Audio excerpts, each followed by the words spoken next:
Today we have the latest on the Islanders injury list, and the list is getting bigger. Plus, we have a full preview of tonight's big Metropolitan Division clash against the Pittsburgh Penguins at the UBS Arena. We've got all that and a lot more on today's Locked On Islanders podcast. You're Locked On Islanders, your daily podcast on the New York Islanders. Part of the Locked On Podcast Network, your team every day.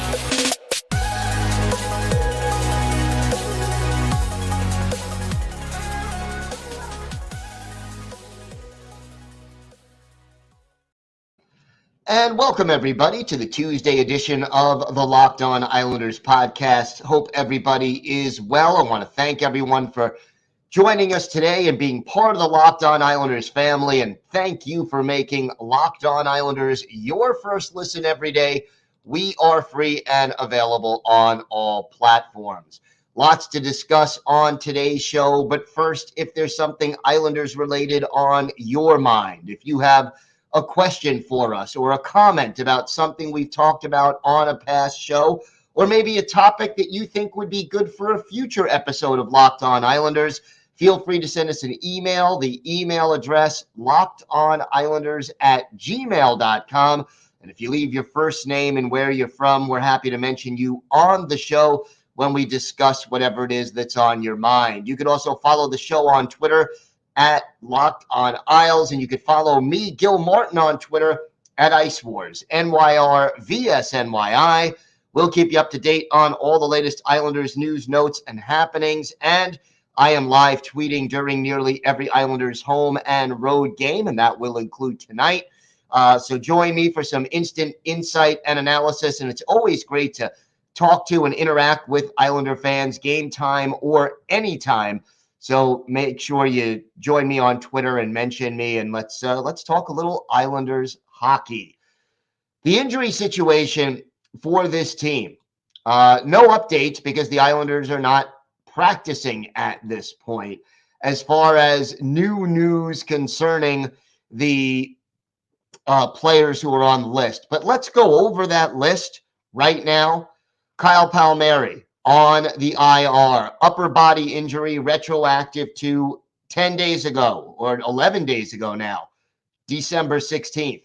Cal Clutterbuck, also upper body injury, also on IR, retroactive to that same day, December 16th. Adam Pelech, also upper body injury on IR, back to December 6th. Pelech, the longest injured Islander, and obviously I think the one they need back the soonest, and yet, not quite ready to go yet or even resume skating. Semyon Varlamov on IR, retroactive to December 17th. So the Islanders right now with 4 players on IR, and again, not a back-to-back this week. So it's a little less urgent maybe, and I emphasize a little, to get Varlamov back immediately. Why? Well, you had this nice 3-day rest that gave Sorokin some time off. You have a game tonight, a game Thursday, and then a game Sunday, and then a game Tuesday. That spreads things out a little bit. The drawback, of course, once you get to Sunday, it's a 4-game West Coast and then Western Canada swing in Seattle, in Vancouver, in Edmonton, and in Calgary. So the travel makes it even a little bit tougher. You're jet lagged. You're not on your normal body clock. And to have one goalie expect to play all those games is probably too much. But look, the next 2 games are at home. They are spaced out. You had 3 days off for the holiday break before that. So, again, if you can get Varley back just in time for him to go to the West Coast and make that trip and maybe play 1 or 2 of those games, I think that helps. Casey Cizikas, not on IR, but day-to-day with the upper body injury. We hope to see Zeke back ASAP. Brock Nelson, upper body injury. No update on him since the last game when he was injured on Friday. and Simon Holmstrom, a lower body injury. No update on him since the game Friday, again, because of the 3-day holiday break. Islanders not practicing, but hopefully today during the morning skate, we will get an update on at least all of these players and see if any of them will be able to return to action tonight against the Pittsburgh Penguins. And I guess, part of the issue is you don't have a lot of players with NHL experience or who you would describe as NHL ready or able to help out at this point. When you look at the AHL roster, you still got Ishkakov. He has not played in the NHL with the Islanders yet, but certainly doing well down in Bridgeport. But Lou Lamoriello not ready to bring him up. You got Cole Bardreau there if you need him. But overall, most of these injuries are forwards. You have one goalie, one defenseman, and 5 forwards on the injured list. Quite honestly, there's just not a lot of forwards. You still have William Dufour if you want to go wing. He is yet to play in the NHL. But again, I think Lou Lamoriello more hesitant to bring these kids up, doesn't want to rush them. Whether you think that's right or wrong, that's a different issue. But that's where the 7 present Islanders stand when it comes to the injury situation. We'll have a morning skate today, and we'll get some more information, hopefully, at that time. Now, the World Juniors got underway on yesterday, Boxing Day, Monday, December 26th, and there were 2 prospects in the tournament with the Islanders, and it's interesting. One is Callie Odelius, who was the team's top pick in 2022. Second round, 65th overall. He is playing for Team Sweden. And then Alexei Malinin, the 6th-round pick in 2021, is representing Finland. So those are the 2 players that the Islanders have right now. Now, Odelia signed an entry-level 3-year deal with the Islanders shortly after the draft. So certainly, he is already a member of the Islanders organization. He's playing right now for a team in the 2nd-tier Swedish league, 5 assists so far in 26 games, and we'll keep an eye on how he does at the World Juniors. Should be interesting to watch him. Meanwhile, Malinin was he's 19 years old. He's playing in the top league in Finland, but not really doing a lot offensively. 23 games this year, 2 assists so far. He is going to play, according to most observers, with LA Kings prospect Otto Salin. They're going to be a defense pairing. We will see how he does, and certainly we'll have updates on these 2 prospects for you throughout the tournament here on Locked On Islanders. We have got more to get to on today's show. The Islanders and Penguins going at it. Big game in the Metropolitan Division, the kind of game the Islanders need to win, and preferably win in regulation if they hope to make up some ground and get back into a playoff position in the Eastern Conference and in the Metropolitan Division. So we've got that, a full preview, plus our Islanders birthday of the day, and a lot more still to come on today's Locked On Islanders podcast.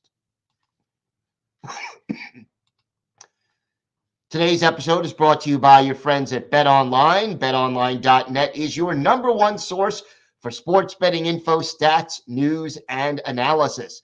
Get the latest odds and trends for every professional and amateur league out there, from pro football to college bowl season, basketball, soccer, and of course the NHL. We've got it all at betonline.net. And if you love sports podcasts, you can even find those at BetOnline as well. We're always the fastest and easiest way to get your betting info. Isles with 2 home games this week, Tuesday and Thursday. Pittsburgh and Columbus. Check out the latest lines and props at BetOnline.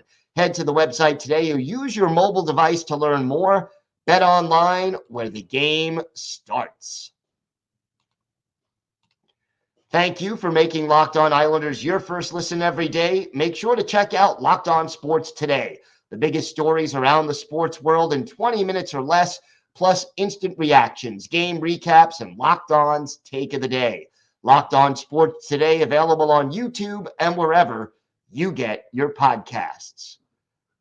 So the Islanders taking on the Penguins tonight at UBS Arena, 7:30 Eastern time start. Game will be on local TV, so you'll have Brandon and Butch. It's also available on ESPN Plus if you're not in the New York area. Want to get it that way. And I'll tell you, the Penguins playing some pretty good hockey as of late. They are now third in the Metropolitan Division. They're 19-9-5 on the season, 43 points. They're 3 points behind the Devils for second place with a game in hand. They're tied with the Rangers for third, but the Penguins have 2 games in hand on the Rangers. And, here's a team in the Pittsburgh Penguins. When you think about the Penguins, you think about Sidney Crosby and Evgeny Malkin and Jake Guentzel and, obviously Chris Letang, who is back now after amazingly suffering a stroke and yet comes back and is playing well. But believe it or not, the Penguins, they're a top 10 team offensively in this league right now, 10th in the league. They're 8th in goals against. And with the goaltending duo of Tristan Jarry and Casey DeSmith, you may not expect them to be there, but both of them are playing solid hockey, especially Jarry. 15-3-4 on the year, a 2.67 goals against and a 9.20 save percentage. DeSmith 4-6-1, a 2.83 goals against, but the save percentage 9.14. So here is a team that, they're above average to good offensively and good to very good defensively.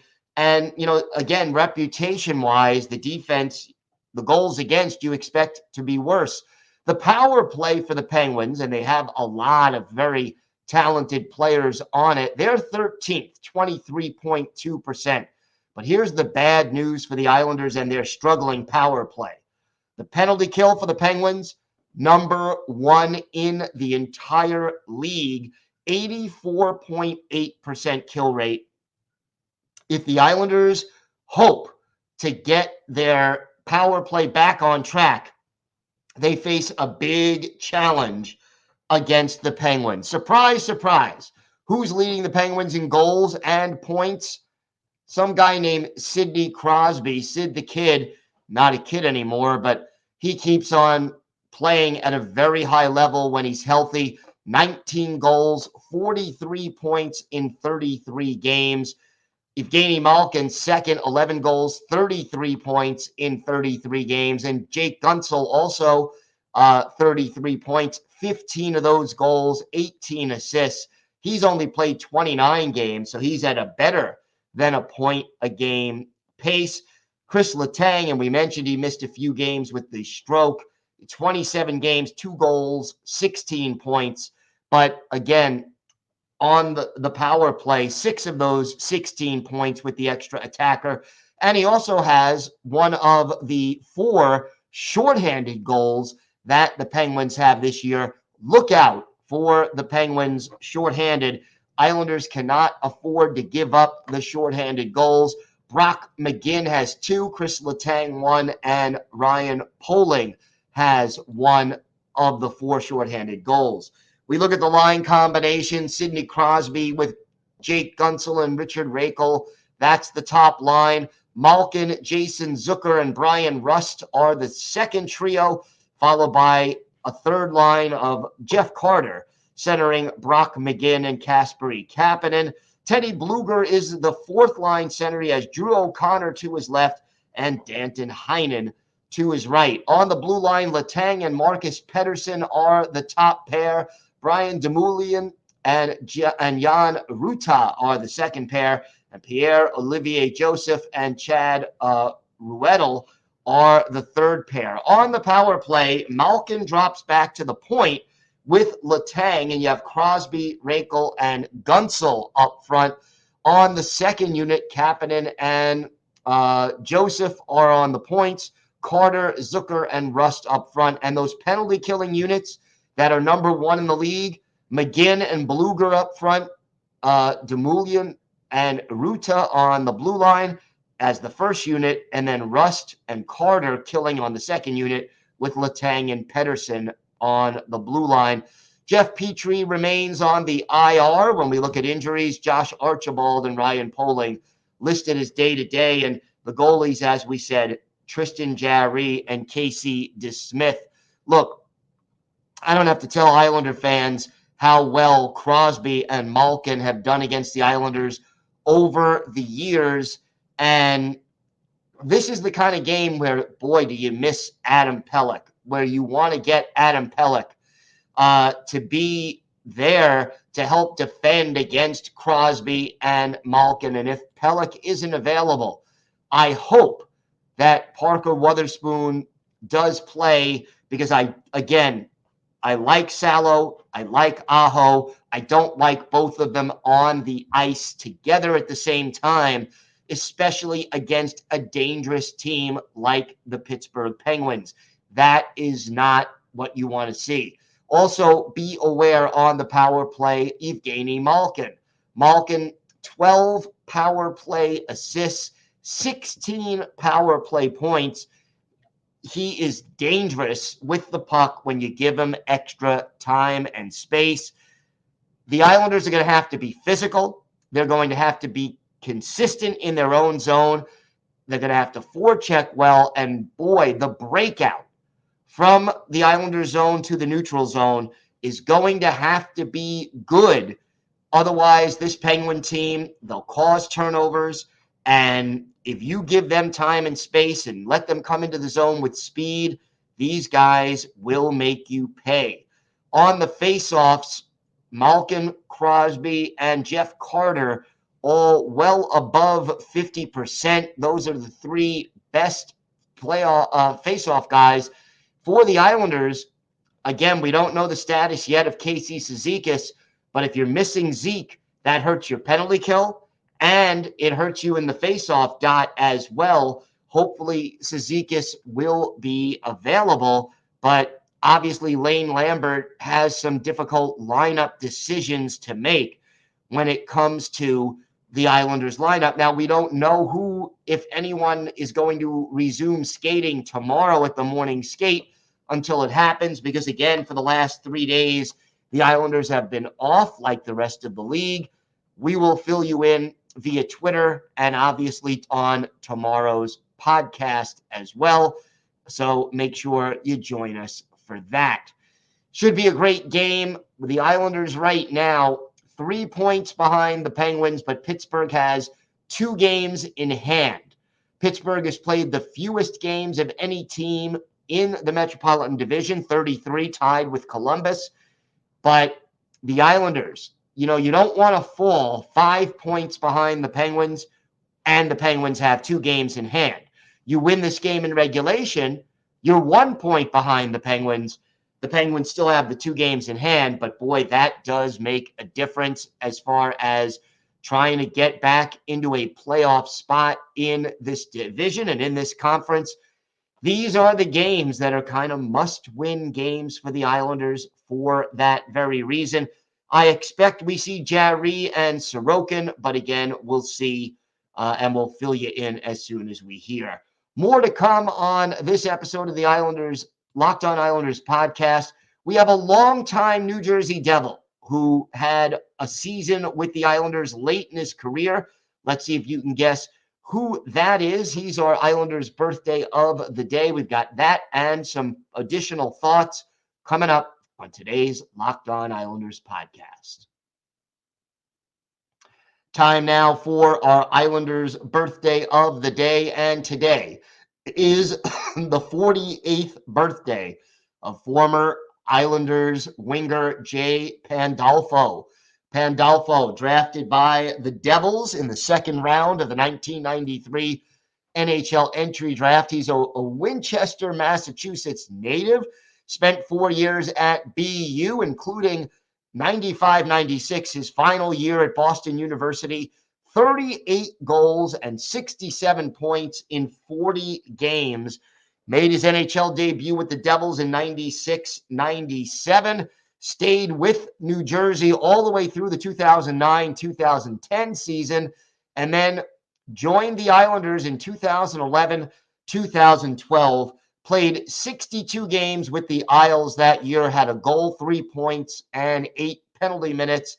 Then had one brief season with his hometown team, the Boston Bruins.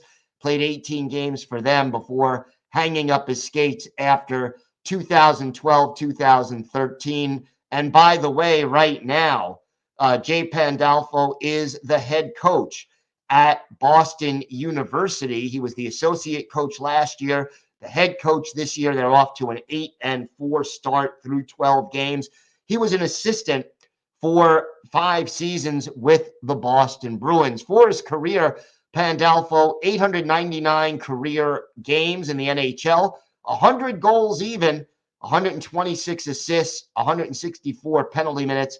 He played 131 postseason games, won some cups with the Devils, 11 goals, 33 points in those playoff games, and an additional 12 penalty minutes. We're going to go back and look at one of his better games with the Islanders, including a magic moment for his career. November 17th, 2011, Islanders hosting the Montreal Canadiens, 9,928 fans on hand at the old barn, the Nassau Coliseum. And Peter Budaj, the goalie for the Canadiens, while Rick DiPietro gets the start for the Islanders. No scoring in the first period, but in the second, the Islanders break out on top. P.A. Parenteau, his third of the year, unassisted, just 41 seconds into the middle period. Isles up 1-0. Then, our Islanders' birthday of the day, Jay Pandolfo, his first of the year, the 100th goal of his NHL career, and the final goal of his NHL career. Josh Bailey, Matt Martin with the assists at 3:01. Isles up by 2. Then Mark Streit makes it 3-0 Isles. Matt Martin, the only assist at 9:08. But the Canadiens come back. Max Pacioretty is ninth from Lars Eller at 14:52, makes it 3-2. And then Eric Cole, his fifth, from Rafael Diaz and Tomas Plekanec at 17:38. All of a sudden, it's 3-2. But the Islanders get another one. This one, Matt Moulson, his sixth, from John Tavares and Rick DiPietro at 18:15. Isles up 4-2 after 6 goals scored in that busy second period. In the third, with the Islanders shorthanded, Steve Staios off for boarding. Brian Giunta, his fifth, from Mike Camilleri and Thomas Plekanec at 15:42. That made it 4-3, but that was as close as the Habs could get. Rick DiPietro, the win, 24 saves, but he doesn't finish the game. Evgeny Nabokov makes 2 saves in the final 7:55. But for Jay Pandolfo, our Islanders' birthday of the day, a goal, a +2, 3 shots on goal in 13 minutes and 20 seconds, and his goal, of course, came at even strength. So today is the 48th birthday of former Islanders winger Jay Pandolfo. He is our Islanders' birthday of the day. I really think this game is vital for the Islanders, and getting healthy is vital for the Islanders. They have these 2 home games. You think Columbus on paper is a team you should beat. Pittsburgh is a challenge. You're down 7 guys. That is a lot to ask of any NHL team. 6 skaters is a third of your roster missing, and then 1 of your 2 goalies. 5 of your 12 forwards not available right now. It's tough. And this team is going to have to dig down deep in order to beat a red-hot Penguins team that really is healthy now and has sort of found their groove in recent games. So Islanders have to hope that they can sort of get back on track. You know, their last game before the break, an overtime loss to Carolina at home.